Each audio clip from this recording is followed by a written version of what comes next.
সাতক্ষীরায় বিএনপির word council নির্বাচন। উৎসবমুখর পরিবেশে সদর উপজেলায় ব্রহ্মরাজপুর ইউনিয়নের কয়েকটি ওয়ার্ডে এই কাউন্সিল অনুষ্ঠিত হয়েছে। বিস্তারিত জানাচ্ছেন খুলনা বিভাগীয় প্রধান মোহাম্মদ জামাল উদ্দিন।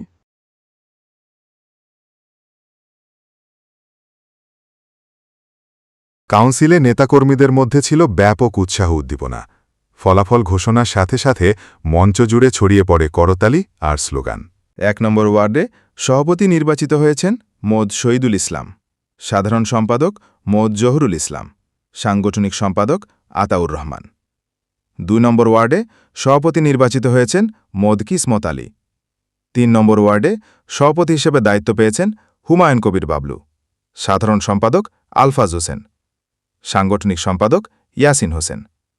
৯ নম্বর ওয়ার্ডে সভাপতি নির্বাচিত হয়েছেন কাজী নাসির উদ্দিন, সাধারণ সম্পাদক যশোমন্ত সরকার, সাংগঠনিক সম্পাদক আমিরুল ইসলাম।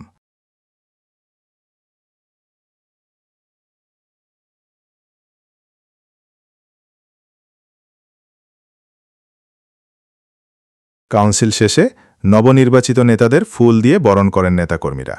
এ সময় তারা অঙ্গীকার করেন দলকে সংগঠিত করে জনগণের আস্থা অর্জন করবেন। বিএনপি নেতাদের মতে এই গণতান্ত্রিক প্রক্রিয়ার মাধ্যমে ওয়ার্ড থেকে শুরু করে উপজেলা, জেলা এমনকি কেন্দ্র পর্যন্ত দল হবে আরও শক্তিশালী ও সুসংগঠিত।